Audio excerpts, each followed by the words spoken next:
Clarity on Fire, a podcast for people who know what they don't want out of their life and career, but aren't sure what they'd rather be doing. In a world where it's easy to exist, but hard to feel alive, we, Kristen and Rachel, 2 certified life and career coaches, are here to help you cut through the information overload, get unstuck, and focus not just on how you can have a career you're passionate about, but how to create a whole life that feels fulfilling. So join us here, where we serve up inspiration and down-to-earth wisdom in a way that only 2 best friends can. We want you to experience the relief of knowing that, yes, you're allowed to want more out of your life and career. And no, you don't have to wander through the dark anymore. Our job is to light the fire that shows you the way. Let's go.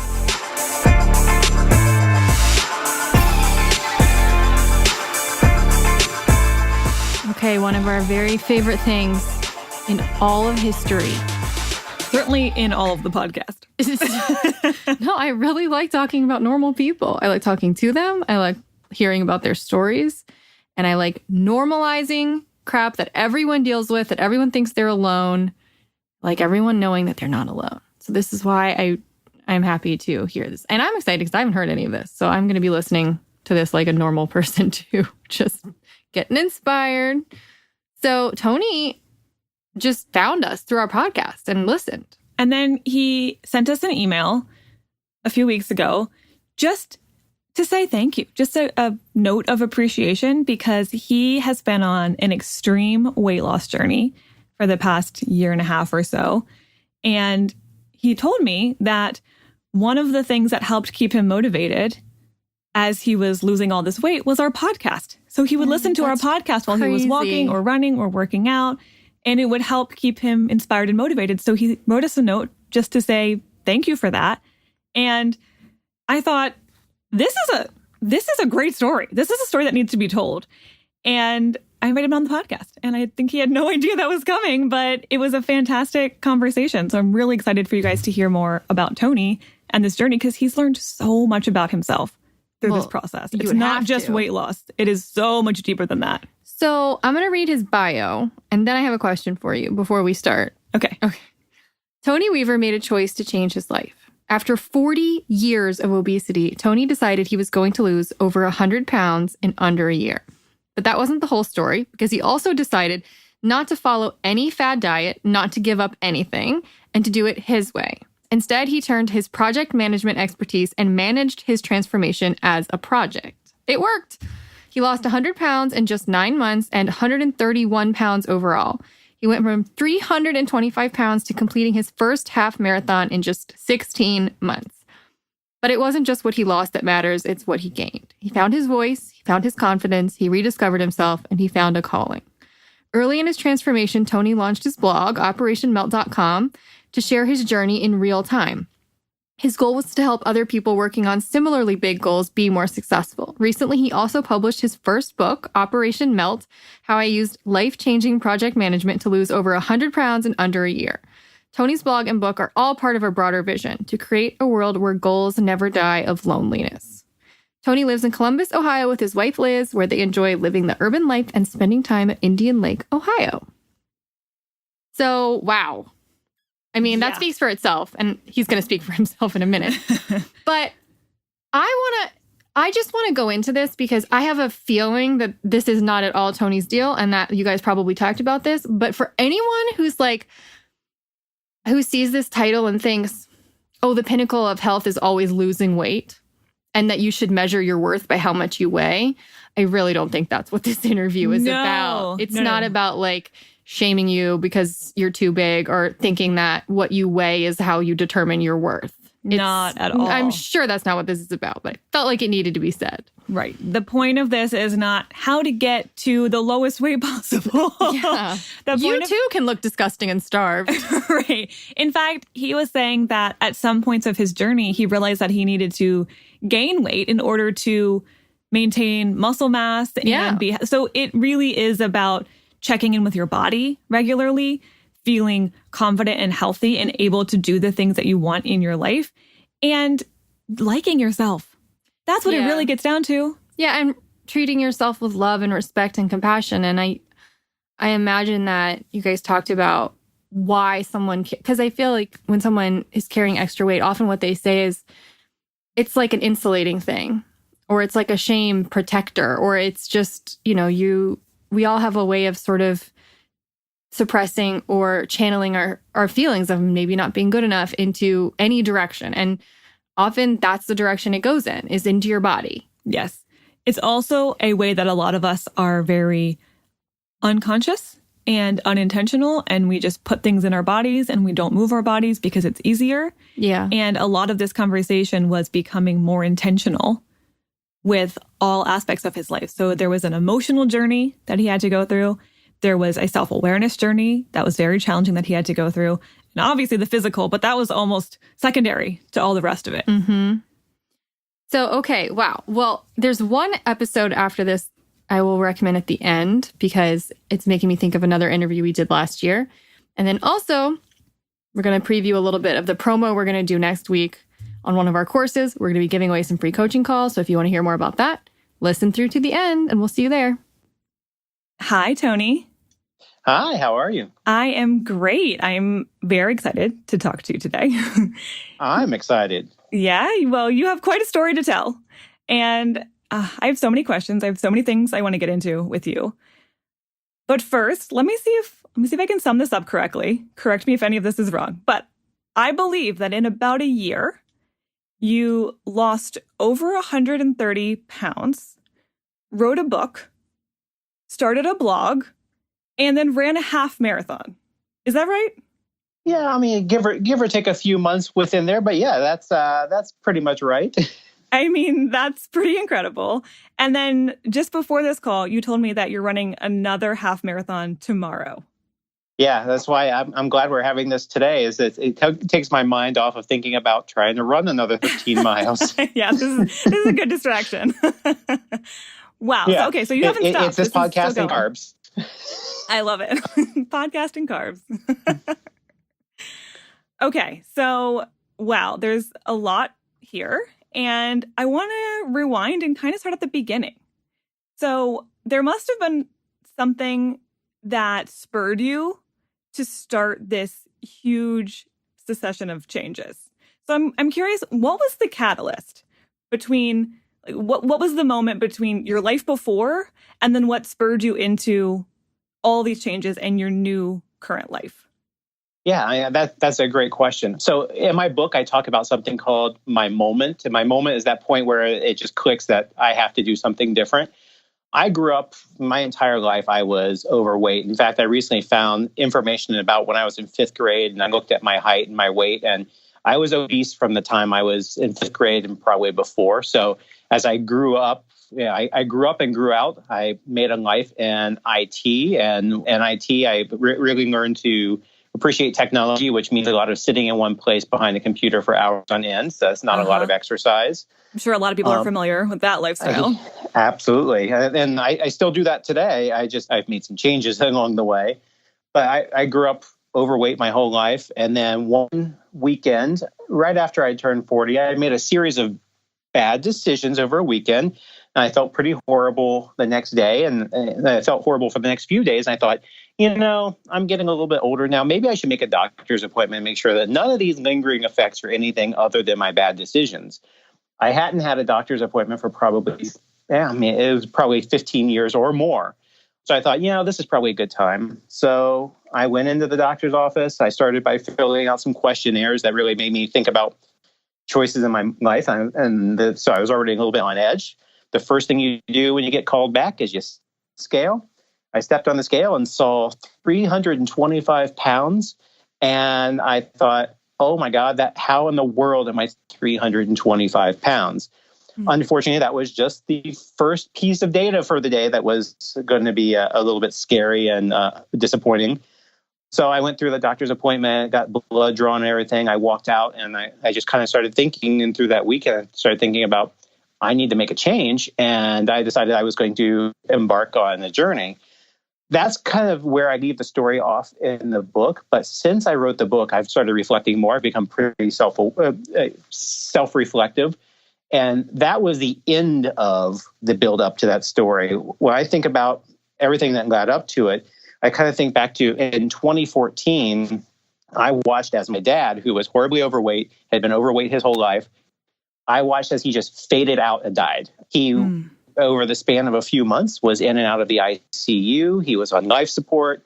There was really no explanation about why. And then between complications from diabetes and complications from infections, he just completely faded away. And I was sitting in the room as it happened. And that was kind of eye-opening, particularly with the fact that he was only 59 at the time. Wow. So I had just turned 40 right as that was happening. And so I was facing the prospect of kind of going that same direction.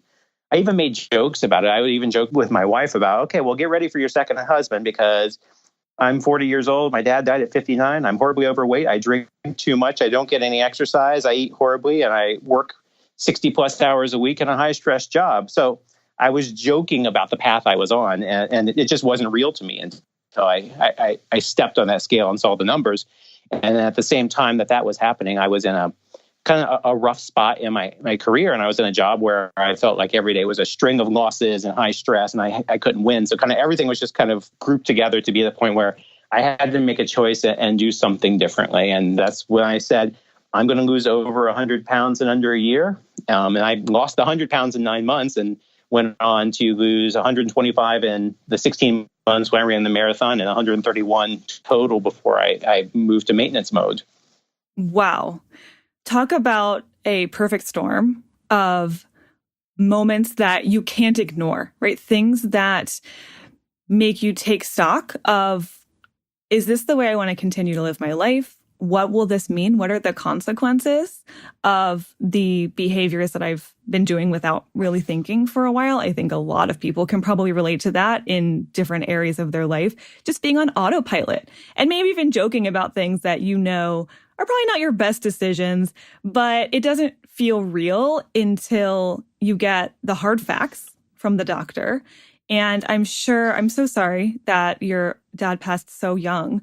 I'm sure that was incredibly hard to see because, of course, you love him, but also because you're probably wondering, is that going to be me? And what a wake-up call.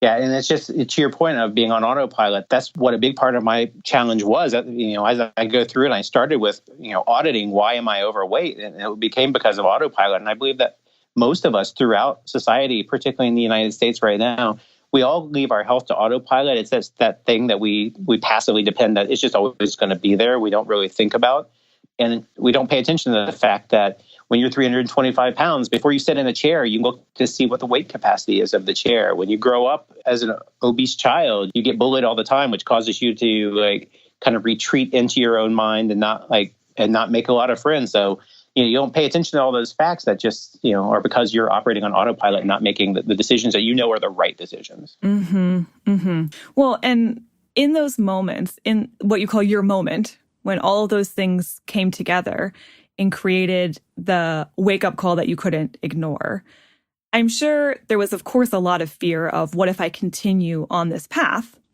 This is not looking good for me. But also, I'm sure there was a lot of fear of making the changes that you knew you had to make. So what were some of your biggest fears when you were just getting started on this whole journey? Yeah, and like most people, this wasn't my first time on this journey. I had a couple false starts before. Every once in a while you realize, you look at the mirror and say, oh, it's time for me to make a change, and that lasts for about a week or so. So the first biggest fear is, could I do it? I didn't want to feel like I was giving anything up. So right away, I set a big constraint on this journey is I'm going to lose over 100 pounds under a year, and I'm not giving up anything. I don't want to live a life or go through a journey where I feel like I have to take a cheat day. Cheat day is one of those phrases that irritates me every time I hear it because I want to live a life I don't have to cheat from. I want it to fit. So I knew I was setting a constraint right away that I wasn't giving up anything. And when I say not giving up anything, I'm a huge bourbon enthusiast. I like beer. I like pizza. I like barbecue. I like carbs. I wasn't going to give any of that up. I was just going to try to live a life of balance to do it. So right away, I was concerned, am I setting myself up for failure by saying I'm not going to really do a radical change in anything I'm doing? The second piece was, would my job allow it? I was afraid my job was not going to allow me to be healthy. I was working a pretty high stress leadership role in a big company.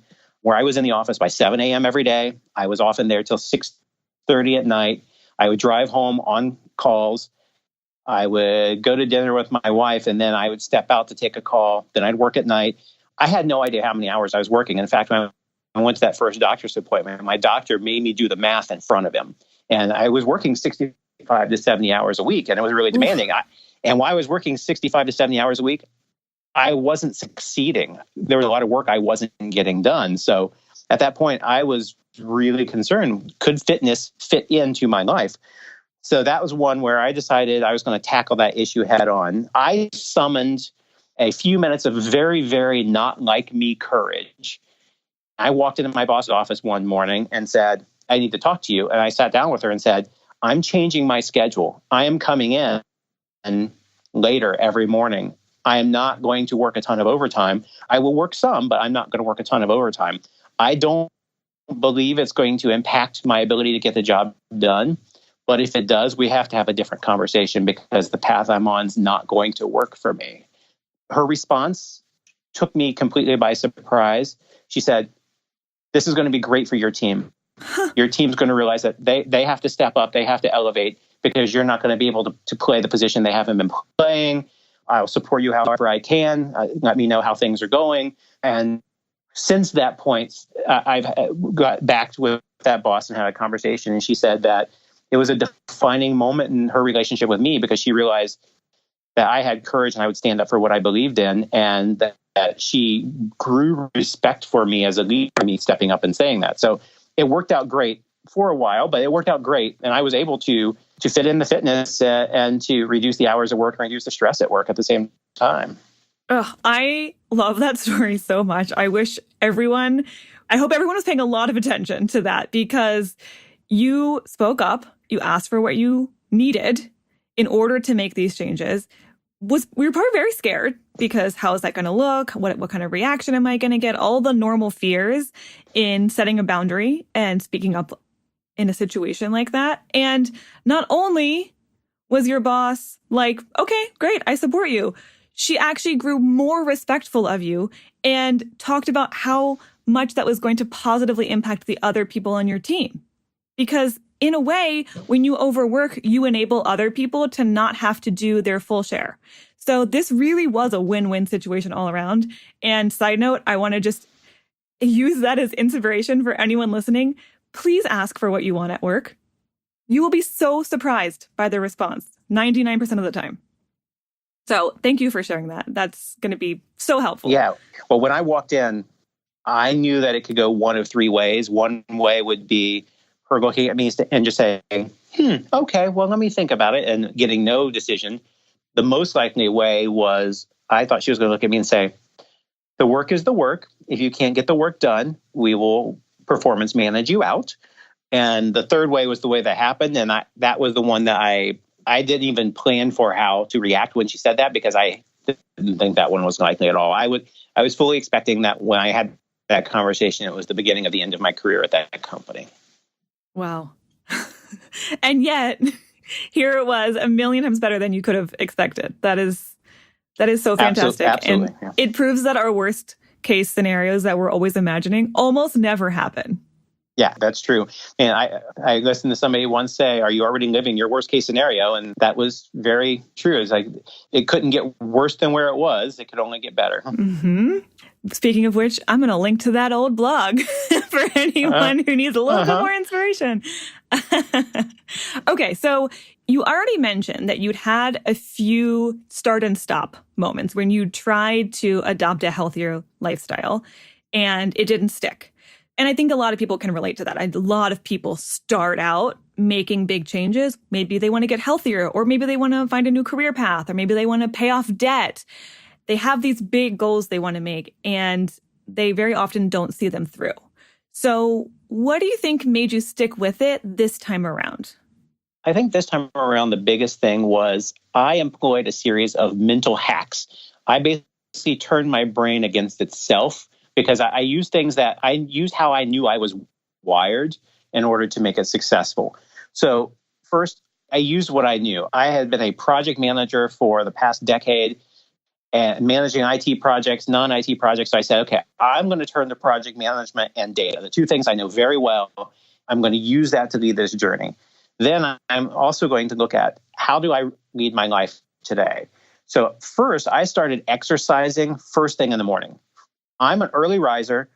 I was getting to work by 7. That was a time where I knew I could make an adjustment. And I knew that it was the most likely time that my time could be my own. If I insert exercise first thing in the morning, it's very unlikely that it's going to be torpedoed by anything at that point. At the end of the day, who knows how my afternoon is going to go? But first thing in the morning, that's prime time for me. I also knew it was when my willpower was the highest, and I hadn't already burned through my willpower for the day. So I said, okay, I'm going to start by working out in the morning. 2 is that I said, I'm not going to give up anything. If I give up something, I'm going to feel a feeling of loss and I'm going to be resisting against it. I'm going to embrace the fact that all these things that are in my life, all these things that are in my diet, they're all going to stay. I'm just going to balance them differently. And then I'm not sure how much you or your listeners are aware of Gallup's Strengths Finder, but I'm a huge Strengths Finder nerd. And so I'm very aware of where every one of the 34 strengths are in my profile from 1 to 34. I'm very aware that the number one strength in my Strengths Finder profile is competition. And for me, the way competition manifests itself is I like when my performance is measurable. I like to be able to know how I'm doing and be able to compare it against how I was doing yesterday and usually how other people are doing too. Competition usually means other people too. But the fact that my number one strength is competition, I like to measure my performance. So I started measuring everything. And then I use data to help guide this. And when I say measure everything, every single food, drink, or anything that goes in my body got logged in an app. Every single piece of exercise, every minute of exercise got logged in an app. Every day, my weight got logged in an app. And all those things together gave me this constant stream of data where I could measure my performance every single day. And either the numbers are going the right way or the numbers are going the wrong way. And that's also what helped me be able to balance everything is if I know how many calories of beer I just drank, it's very unlikely I'm going to overconsume because, it all has to fit into my budget for the day. So all those things got me going. Then the next thing that happened is I learned that for me, success creates success. So basically, once I started seeing progress and I started seeing results, that encouraged me to go even more. So essentially, I started building a success snowball. And you mentioned earlier, personal finance and getting out of debt. That's the same technique that a lot of people recommend for debt is using a debt snowball to be able to pay down. You start small and you start seeing things go away and you're able to reinvest. That's how it worked for me is I started seeing those results. And so now I've got results building on top of results. It's created momentum. And then the last thing that kept me going is that people started noticing and I started becoming everybody's expert on fitness. They started wondering what my secret was, how I was doing it.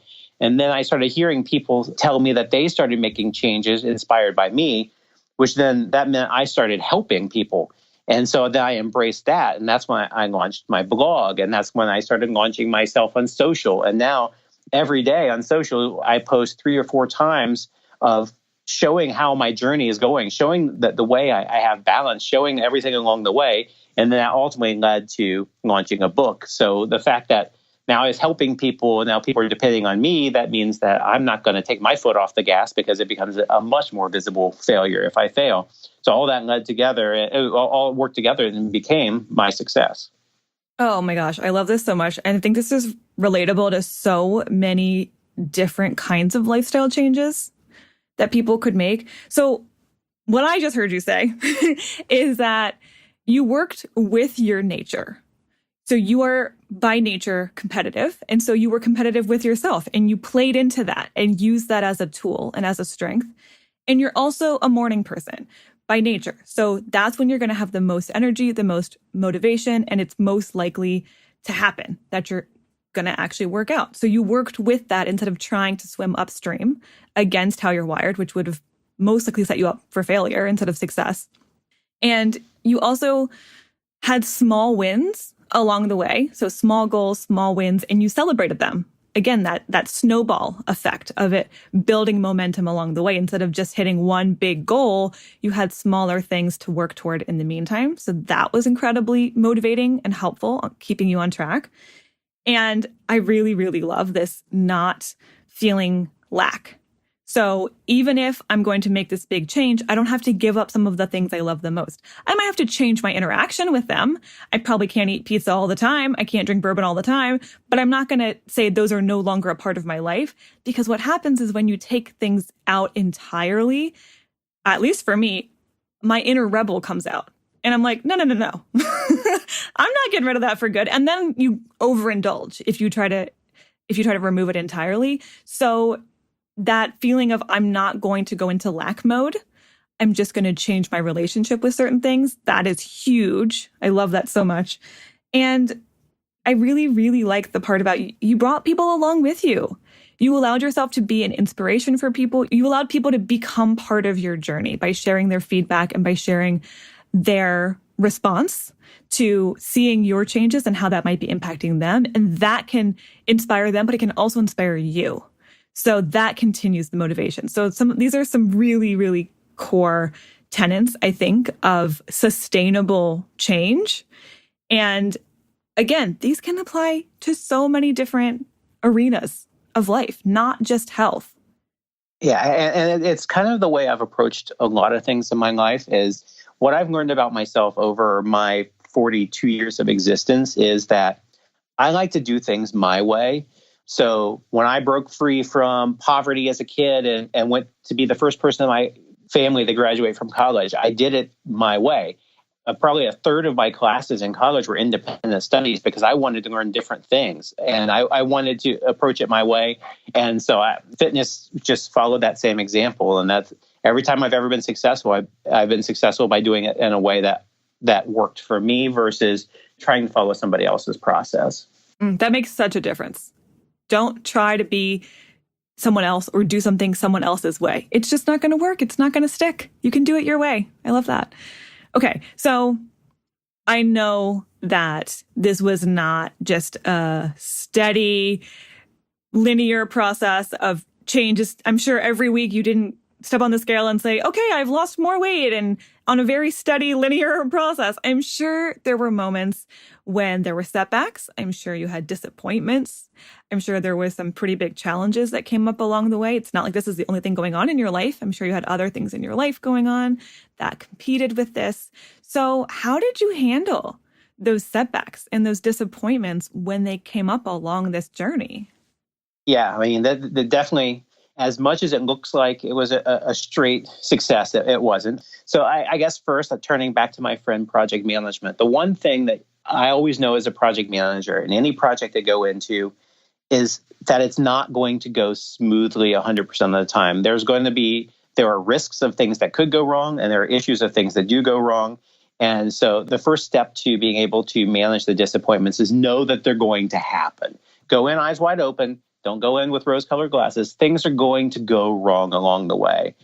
When I first started, I was about a month into the process, and I got my first injury. So my very first approach to exercise is walking and ramping up the distance and the duration before I decided I had to run because walking was no longer as effective. But I was in my first month, and I decided I was going to go for my longest walking yet. So I probably did a 6-mile walk in the morning, and then I was cooking dinner on 4th of July weekend, then went for another walk in the afternoon, all this stuff. So I had put in a ton of distance. Well, I had decided that I was going to do all that walking on a set of very old shoes that I had that just were laying around. It's like, I'm going to put those on. Well, without the right equipment and ramping up the exercise, I gave myself my first injury, and it was shin splints. And shin splints are, I want to say it's just an inflamed tendon in your shin, but when I say just, it really discounts how much it hurts. Oh, yeah, so, they're the worst. Oh, yeah. So I'd given myself shin splints, which the only way to recover from shin splints is rest. Well, so here I am, my first time where I'm forcing myself not to exercise for 3 or 4 or 5 days. And so that's kind of sucked. I mean, at that point, I'd gotten used to doing that every day.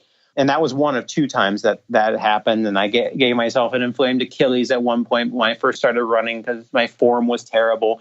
And so all those things, those were some injury setbacks along the way. And then I learned about concepts such as a weight loss plateau. A weight loss plateau is where you hit a point and you stop losing weight for days or even a week at a time.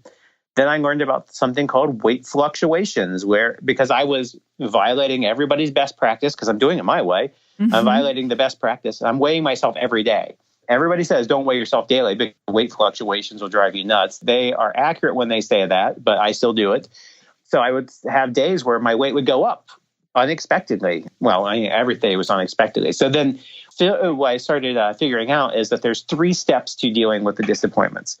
Number 1, and this is the one that I've learned the hard way over time and I'm still not good at, is forgive yourself.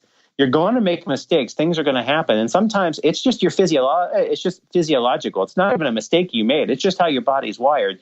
When things happen, forgive yourself. It's going to happen. I'm still bad about that. I still beat myself up on some setbacks here and there. Number 2 is understand why it happened. This is a time to learn. You made a mistake. Let's learn from it. Or your body did something. Let's learn why this happened. Why is your weight up today versus yesterday? For example, for me, I've learned that if I consume too much sodium in day 1 and day 2, my weight's going to be up. So I learned to start managing sodium along the way. And third is make a plan to react to it. So great, you've forgiven yourself that something went wrong. You know why it went wrong. So how do we stop it from going wrong again? So that was, for example, in my sodium thing is I learned that, okay, I need to start measuring that and making sure that I'm there. So if you just, forgive yourself, why it happened, and then you make a plan to avoid it next time, you can go on to make all new mistakes. There's tons of them out there. Why make the same ones again? I really love that of those 3 steps that you gave for getting past disappointments and setbacks, number 1 is forgive yourself.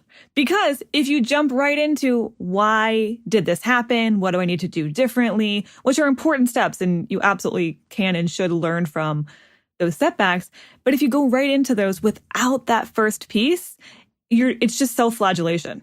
You're just making yourself feel worse. You're putting judgment on top of it, which means you're not really going to learn fully how to improve it next time because you're too busy beating yourself up. So I think your order of that was spot on and necessary. That has to be the first step. So I'm really glad that you ordered it in that way. And the forgiveness piece is hard. It's really hard, but Absolutely. It's the most important step. And to some degree, it's also me walking the talk of so I've been a leader for a long time. I've led big teams.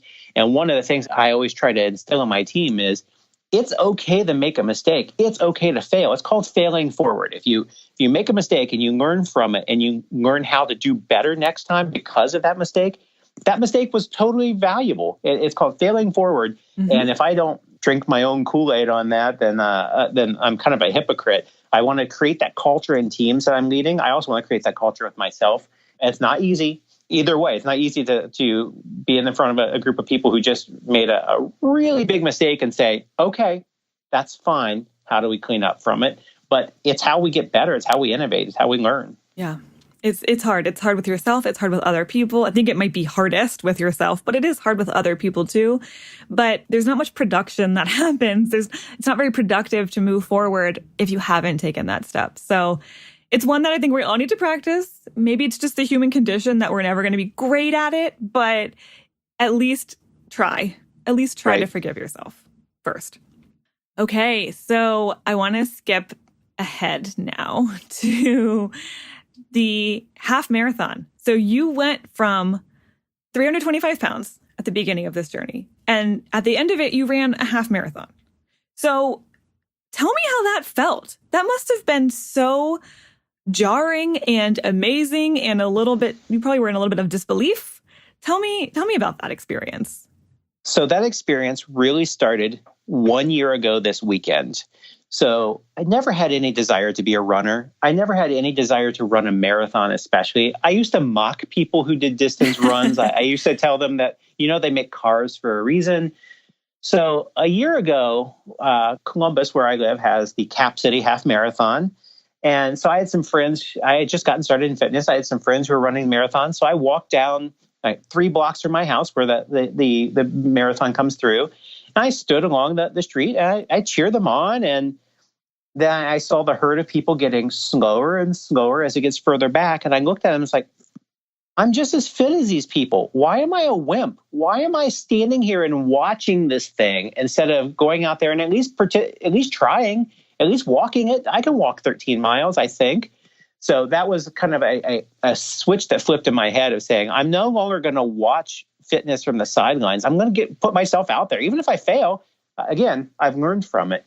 So then I started running a little bit, and I ran my first 5K, and just, being true to the Tony form of I did it my way. My first 5K was a 5K I hosted because I didn't want my first time to be just some random event out there. I had my friends signed up for a very no-frills informal 5K and we all donated. We raised $700 for a nonprofit.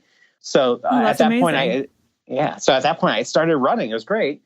So then I said, the next big marathon coming up in Columbus is the Columbus Marathon in October, and this was in April. And I said, I wonder if I could be ready to do that. So one weekend I went out and I said, well, let me try a distance run. I'm going to try to run 7 miles. So let's see if I can run a quarter marathon. And I ran 10 miles, and it wasn't comfortable. It didn't feel great. At the end, I wish I had stopped at 9, but I did it. And so that day, after I kind of cooled off and ate some food, I signed up for the Columbus Marathon in October. So then I started, practicing for it. I ran a half marathon twice before that day on my own. Everybody says when you're training, don't ever run the full distance. And again, that's their plan. My plan was I need the confidence of saying, I know I can at least get to the full distance. So I had run it. Great. I signed up. That morning of the Columbus Marathon, it was significantly colder than I'd ever run in before. It was like 25 degrees, but oh okay. My gosh. Well, it was like, whatever. I parked. I drove to downtown Columbus where it's going to start. I parked about a mile away from the starting line, and I walked over there. I hear the music playing. It resonates through downtown. So I'm already starting to feel the energy. Then I get into this group of 18,000 people ready to run, and the music's playing. And it's like, I start getting a little bit emotional. And like, even now I'm kind of thinking back and I'm even getting a little bit emotional about it. And I start getting a little bit emotional, like, I'm really about to do this thing. And so I get all excited. And my strategy was I was going to run a mile, walk a mile. And so that was going to be a good pace. And I ran into a buddy of mine who was running. So he kind of stayed back to run with me. And I started right away by running 3 miles instead of running a mile, walking a mile. But okay, whatever. And then I say, okay, I'm going to walk the next mile. He goes on ahead. And then in mile 4, I start getting a cramp. And the cramp's so bad that I think to myself, I've got to stop. And literally the only reason I didn't stop is like, okay, I'm in the middle of this marathon course. How the hell am I going to get home from here? So I say, okay, I'm going to walk through this. Keep going. The pure logistics. A little bit of laziness made me continue the half marathon. So I start trying to walk through it. It's still really bad. So then I start trying to run through it. I realized, okay, if I run through it, it gets a little bit better. So I started, it started going away. So that's when it dawned on me. It's because of the cold. I'm not used to running in the cold. And so mile 4, I get past it. I'm in mile 5. It starts feeling better.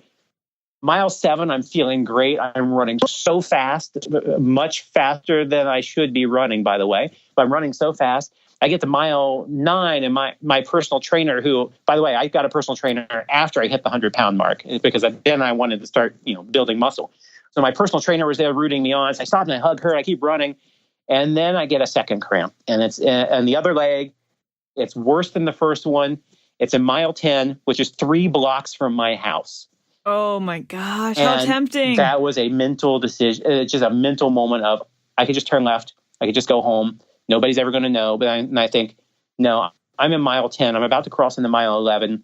And the Columbus Marathon is to benefit Nationwide Children's Hospital. And mile 11 is called the Angels Mile.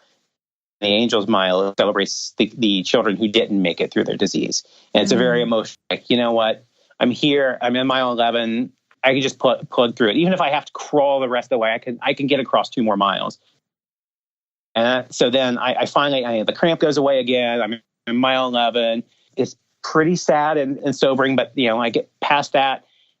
And then I can look way up the road and I can see. And by the way, at this point, I realized that this point in my neighborhood is all uphill. That I never realized it was uphill before. But when you're running it, that kind of, you find those things out. But I can see all the way up to the turnoff to go to the finish line. It's like, it's literally in sight. 1 more mile. So I get up there. I get to the last, quarter mile. I kick in the high gear. I get across the finish line as fast as I can. I get my medal. I go around through there's basically a receiving line where they feed you full of food and drink and everything to recover. And then you move into this place called Celebration Village. I get in Celebration Village. I stop. I take a selfie because, that's what we do. Mm-hmm. And I go ring the personal record gong. I have a picture taken, all this stuff. And then I'm standing in a place called Celebration Village, and tears are just flowing down my face. And I have no idea. It's like, why am I crying? I'm so happy about this. But it was a culmination of all that work to get there. And then the fact it was a tough race and I pushed through it. And it's like, it dawned on me, I did it. And so, yeah, it was a very emotional experience to like stand there and realize what I just done. Then it gets a little bit of a different experience when I realize my car is 1.25 miles away from there and I have to walk back. A very slow walk. No more moving. Yeah. Wow. And then the rest of the day was about eating food. Yes. Oh, I'm sure. Resting and eating food. Wow. It almost sounds to me like the half marathon experience was a truncated version of the whole past year that you'd been on, where there were moments when it felt like, I can do this. And look how much progress I'm making. It felt great. And there were moments when you're like, I don't know if I can keep doing this. I might just have to turn off and end this thing. This is too hard. This is too frustrating.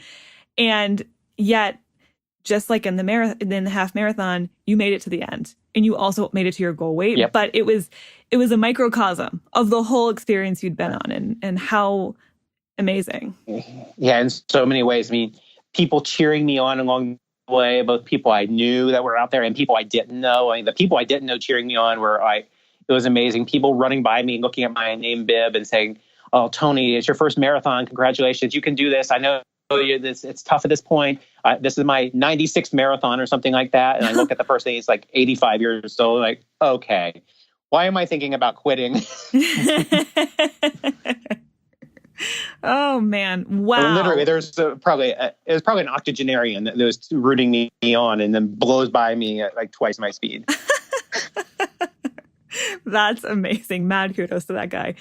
Oh, okay. Well, please let me know how it goes again tomorrow. But now that you've done it once, you know you can do it again. You're an old hat at this now. Yeah. I hope.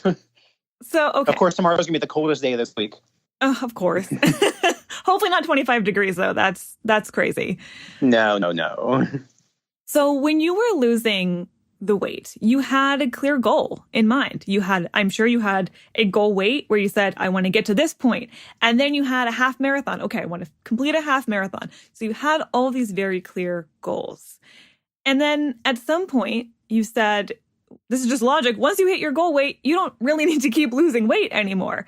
Then you just go into maintenance mode. And I have to imagine that's got to be a different experience. So once you reach your goal and now you just are living the life that you're having after that goal has been met, how do you keep yourself motivated? That's a very different experience.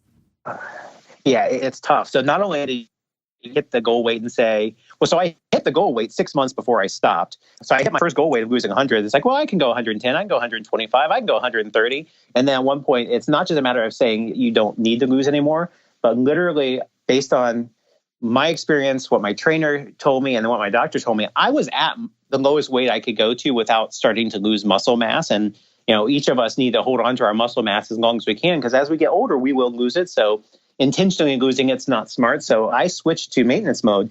And so not only am I not losing anymore, but I'm also at my bare minimum or my goal weight. So my body fluctuates way more. It's not unheard of for me over one day to gain 6 pounds or to lose 1 pound. You don't lose it as fast as you gain it just from water retention. And because I started focusing on other goals as well, I'm building muscle, and muscle weighs. So my weight has gone up, but it's gone up the right way. And so part of it is I still measure everything every day. I haven't changed anything about it. I've reset what my targets are because I'm in maintenance mode. So I measure everything every day still.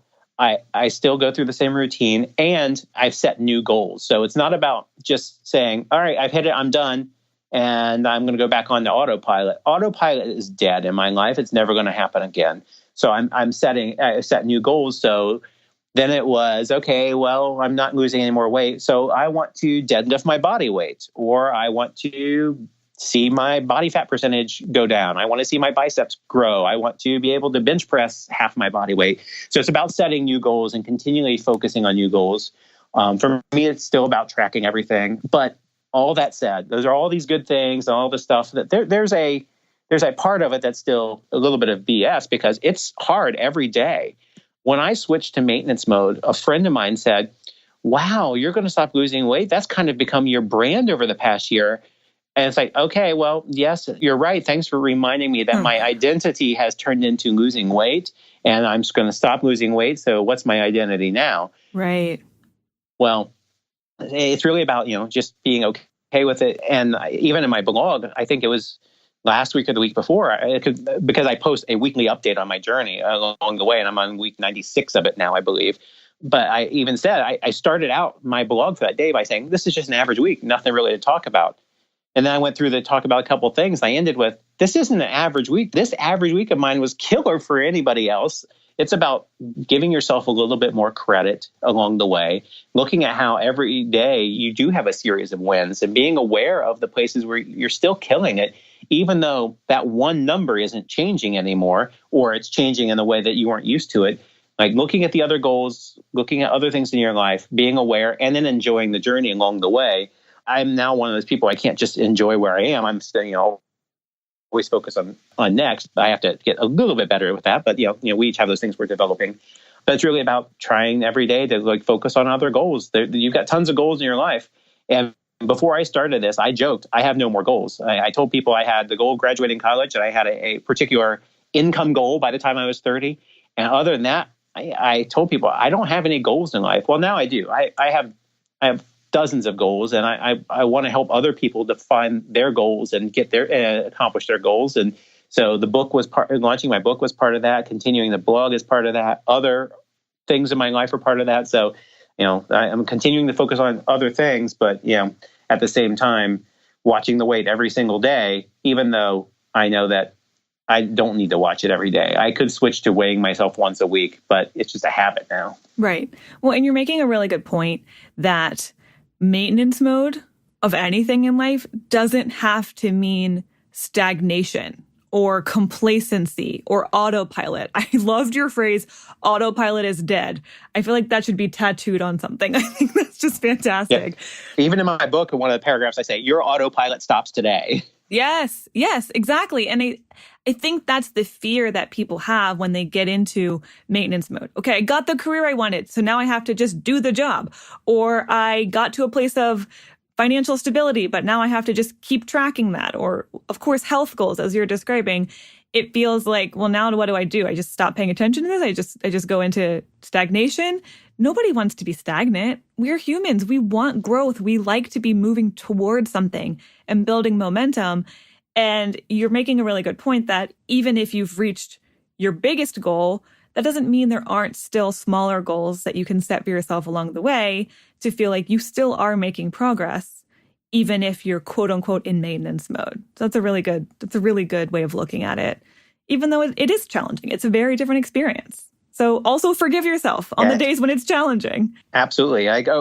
2 weeks ago, I write a weekly leadership article as well. And my leadership article, my message is great leaders create wins, because the way to keep people motivated, the way to keep momentum going is to make sure that you have a series of wins, a series of stepping stones, a series of milestones along the way that you can look at and say, okay, I've made a step forward. This is great. Let me hit that next step forward. It's the adage of how do you eat an elephant? One bite at a time. You can't jump in and go from the beginning to the end right away. And the secret is to create some wins for yourself along the way so you don't lose your momentum. Yeah, absolutely. I think you've been answering this question all along the way, but I would be curious for you to share, and you don't have to share all of the things you learned about yourself. That would probably, you wrote a whole book about that, right? But Absolutely. If there were a few key things that you learned about yourself, maybe the things that surprised you about yourself throughout this whole experience, what comes to mind? So there's a couple. I mean, it's kind of been surreal a little bit. The one thing that reinforced, I kind of knew, but I've learned it more than ever, is that I am more numbers and goals focused than I ever thought. It's just who I am. It's how I'm motivated. It's how I think. I rediscovered my passion for project management. I'd kind of fallen out of love with project management a little bit. I mean, anything you do for a long time, you're like, okay, whatever, this is just what I do. But through this, I've learned that project management can absolutely change lives. It changed mine. It changes it can change lives. And so it reinvigorated my love for it. One of the things I've learned about myself is that I've learned that I'm starting to see hints of a calling mixed in with all this between project management and fitness and helping people achieve their goals. I'm really starting to get whispers of a calling, and I'm trying to piece it all together. But there's something here that is really what I'm meant to do. And every day I get a little bit closer to trying to be able to articulate that. It sounds kind of weird right now, but I know that it's there. So that's one of the things that helped me discover, I don't want to say discover my passion because there's ups and downs of that phrase, but it's really, I found a calling that I'm just trying to find the unlock for right now. Yeah. Right. When something is so transformative for you, it makes sense that a part of you thinks, how can I incorporate this in my life in a bigger way? How could I maybe help other people through this experience? And it does start to feel like if this was such a big deal for me, maybe I'm being called to expand this into a bigger sense. And you don't have to know what that looks like exactly right now. Yeah.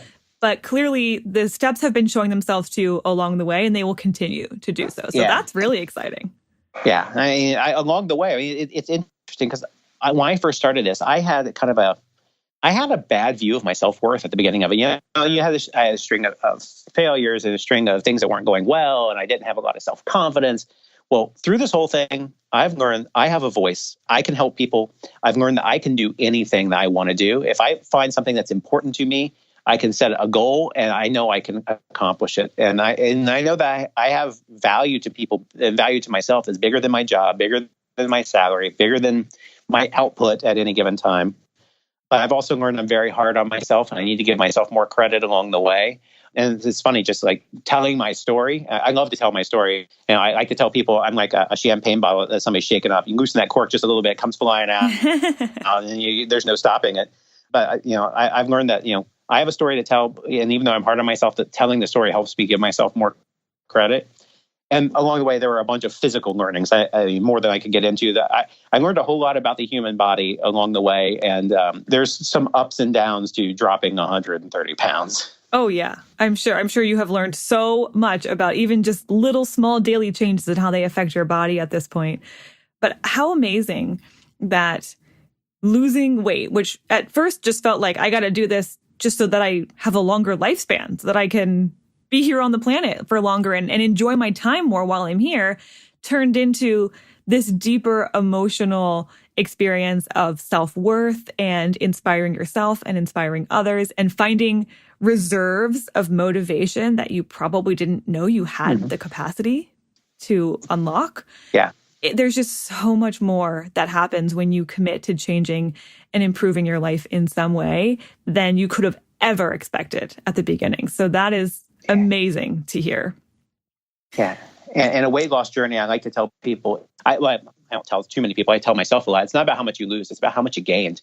Because I lost 130 pounds, but I relearned that I like me. And I relearned that all the value that I bring to people. And it's been transformative. And a friend of mine at one point looked at me in the eye and said, through this whole thing, it's not your physical health that I think has been most impressive.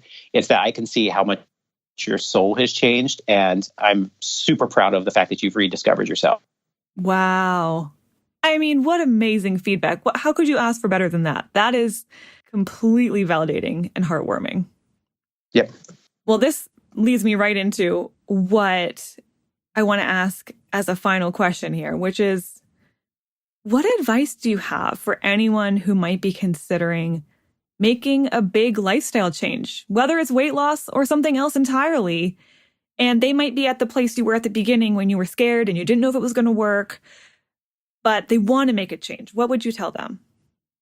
I tell people this a lot. And it's really, in my mind, it's the heart of project management. When you pull everything aside from everything that we've done to project management to corporatize it, it comes down to 5 main steps that apply to leading a software project or a weight loss transformation, getting a new job, going to college, whatever it is, it's 5 steps. Number 1 is to have a SMART goal. And when I say SMART, it's the capital SMART, the acronym of specific, measurable, attainable, relevant, and time bound. It's that you have a goal that you know what it is, you know how to measure it, you know that you can achieve it, even if it's a stretch goal, that it's relevant. It means something to you, and that you're going to be able to put a timeline to it. The difference between a dream and a goal is a timeline. Number 2 is build a plan that fits with your life. Don't try to be somebody you're not to achieve your goal, because it's not going to work. Build a plan that gets you there. Even if you don't know all the steps from here to there, make it a general framework that's going to get you from start to finish, but something that's going to work for you and you're not going to hate. 3 is measure progress daily. I mean, literally daily measure your progress towards your goal. It may not be huge steps, but measure, did you move forward or did you move backwards? And if you're moving forward, you're moving the right way. If you're moving backward, figure out why. 4 is be ready to course correct when things go wrong or when things change. Along my journey, I come up to a point at the beginning of January of last year, and that job that had been so understanding, a lot of factors had changed at the company, and suddenly that job went away.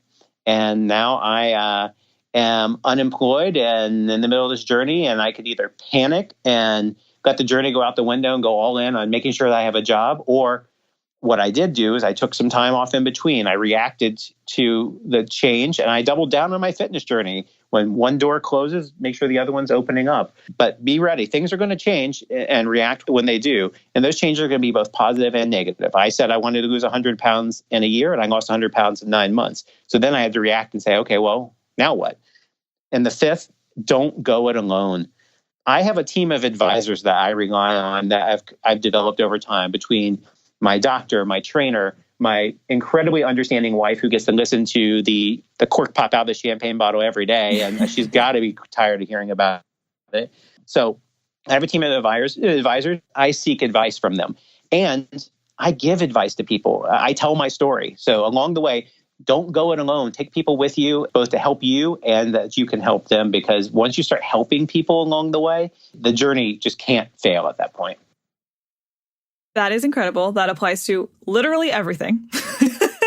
I hope people were taking notes or go back and listen, because that's it. Those are the components. And I love that you're talking about project management. And really what that means is how to go from point A to point B. Yep. There's a project, there's a goal. How do you go from being where you are now to being at the end place of that? And those are some of the most critical things that you can keep in mind. So I really, really appreciate you laying it out so clearly for people.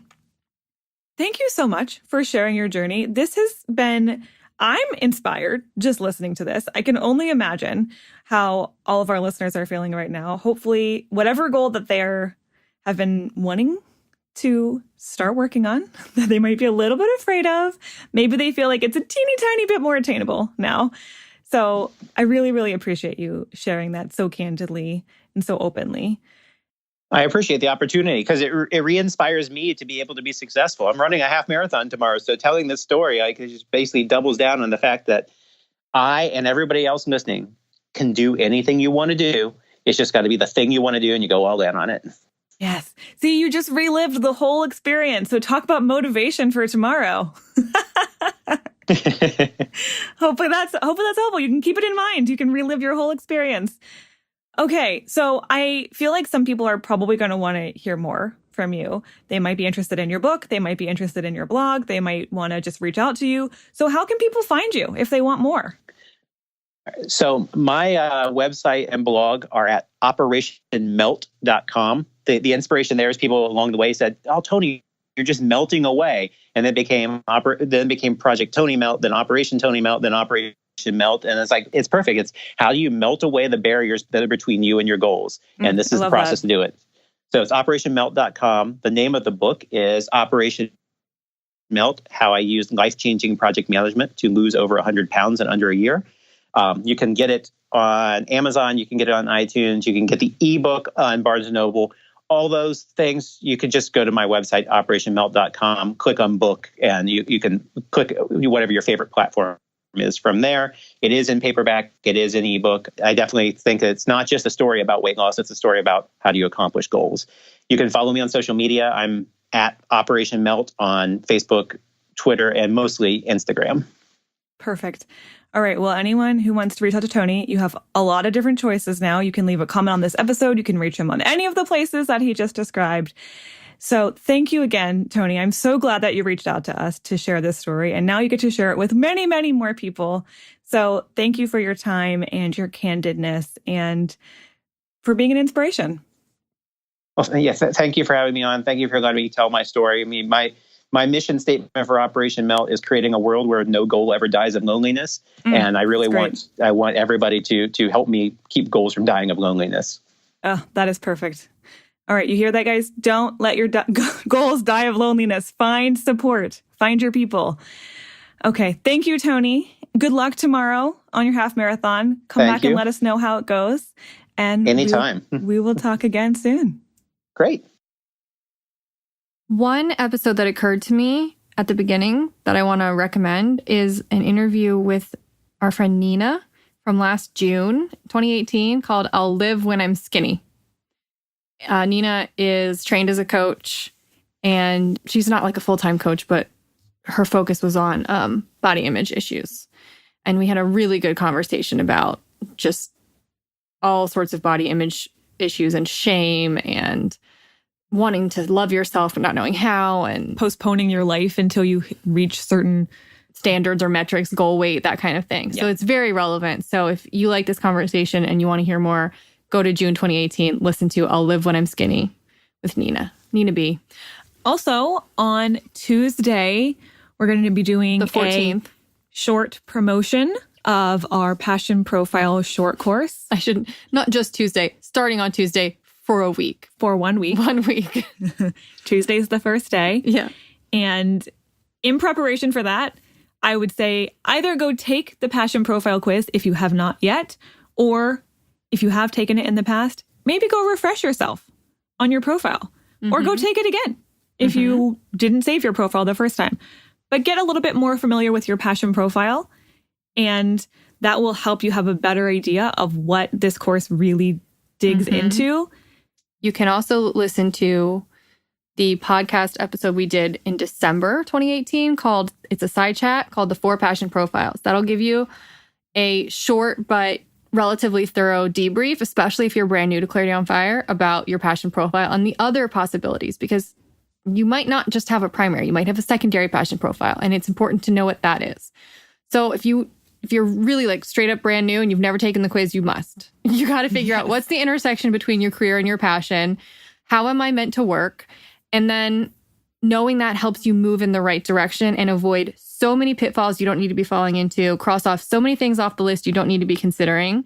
So take the quiz, listen to that episode from December if you want a little bit more. And then next Tuesday, we're going to be doing a short promo where you can save a little bit of money, and you could also potentially get a free coaching call with one of us. So come back on Tuesday and listen to that episode. Listen on Tuesday, because that is where we're going to be letting you know a little bit more about how this is going to work and how you can get potentially a free coaching call. And just save some money and take the course and help yourself. It's a win-win, people. Yes. Okay. We'll see you then. All right. Bye-bye.